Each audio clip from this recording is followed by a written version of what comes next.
All right, what's going on, guys? I want to kind of keep going a little further into how I kind of use the battery presets. So a lot of times I am just trying to enhance drum tracks that I already have. So I'm just supplementing what's already there. And so one of the issues that I personally encountered was whenever you just trigger the same sample over and over again, it can kind of get a little too repetitive and just not sound as quite as organic as I would like sometimes. It depends. Sometimes it's absolutely fine that way, but it just depends on the session. So that's one of the reasons why I kind of set up the battery kits this way. So let me show you an example of what I'm talking about. So I already went through and programmed this Midi part in here triggering battery, and it's just a snare track basically, just like the recorded snare right here. Well, let's listen to the drums without the sample snare in there. Sound like this.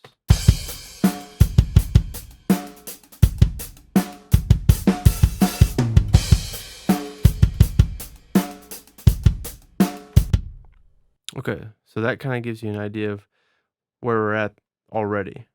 Okay, so it's kind of a medium, maybe a little lower than medium-ish tuning. So what I can do if I bring in the snare in here, let's see, which one do I have again in here? I have the medium tuning one, so almost the same one. Let's see what that kind of sounds like.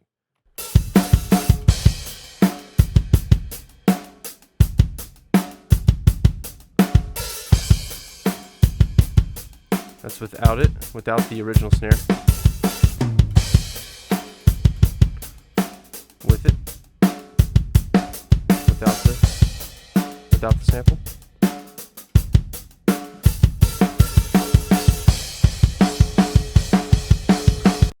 So right now it's kind of subtly enhancing. It's making the snare sound a little bit more consistent. It's got a little more attack. So it's kind of adding that. And I haven't done anything to it yet. I could still process this however I want to.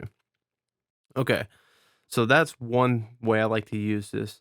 Now I'm actually just triggering the same velocity basically, but it is randomly cycling like I mentioned. We can watch that for a second.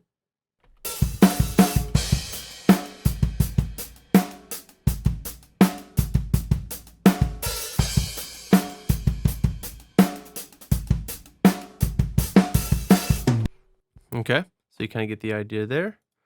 But what about sections where we have ghost notes and things like that? So that's kind of what's going on here.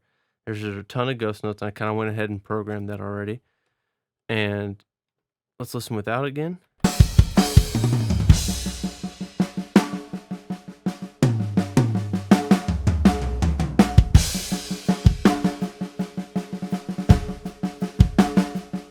Okay. And normally what would happen is if you don't have the ghost notes, when you trigger a rim shot or a really loud snare, it's just quieter and it usually doesn't sound very good. It doesn't really work because that's not how the snare reacts whenever you play a ghost note. You hit it a lot softer, it just has a different sound.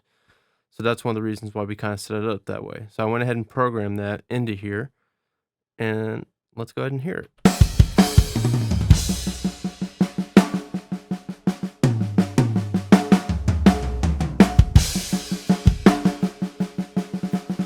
Without the sample,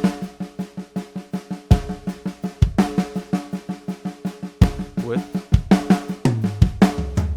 without the original.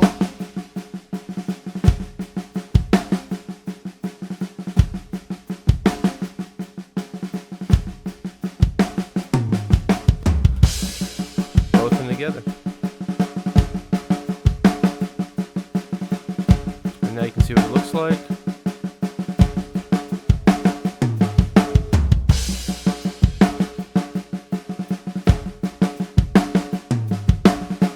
Okay, so that kind of gives you a feel for how I like to use it and why I think it's important to have the different velocity levels for the snare. One, they sound different, and then having multiple versions of the same velocity help make it more realistic because that's kind of what happens. I mean, that is what happens when you actually record a drummer. No hit is the same as the next one. To me, this is a way of kind of getting the best of both worlds where we get our samples that we have control over, minimum bleed. We can shape the sound how we kind of want to, but at the same time still have it sound somewhat natural and more organic. So this is with the medium natural tuning. That's with that one. Let's go to a high tuning and just see what that sounds like.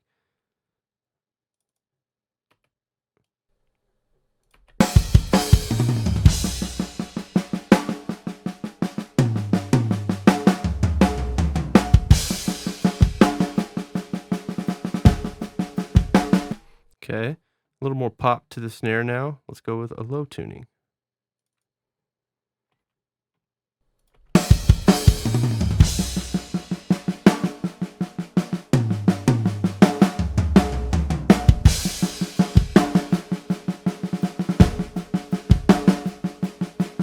All right, now I'm going to mute the original snare just so you can hear the difference a little easier. Because again, I'm not really cramming this snare to make it the focal point. I'm using it just as enhancement as needed.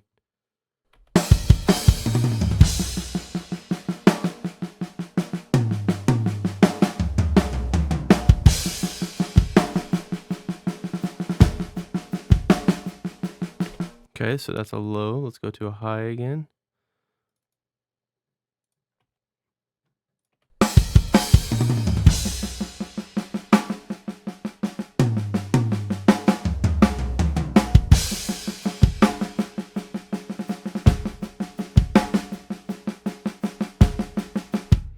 Okay, so now let's try a medium tuning.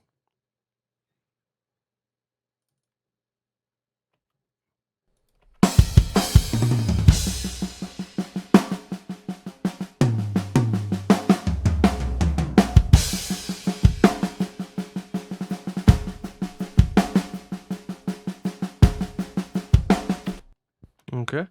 Let me back it up to where we just got like a backbeat. It's a little bit easier to hear all that. You can see that the ghost notes are kind of working, but let's hear what the tone sounds like when you get a little more room. Ah, we got a little error here. So this is good to point out how to figure this out actually.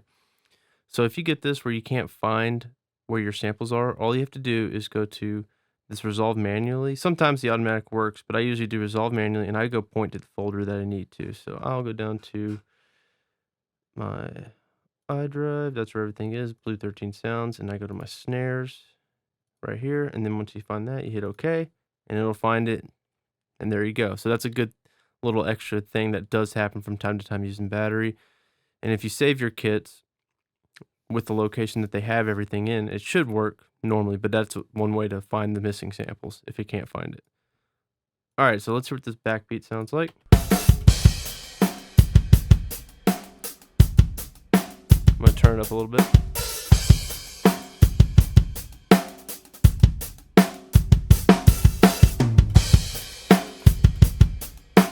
Okay, so that's our medium tuning. Again, natural, very little processing. Let's go to a low tuning.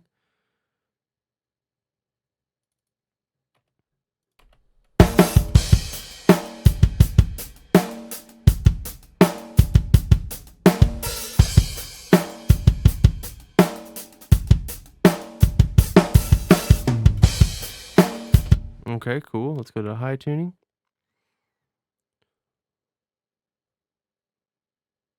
Oh, yeah, let's go just natural, no dampening. Here we go.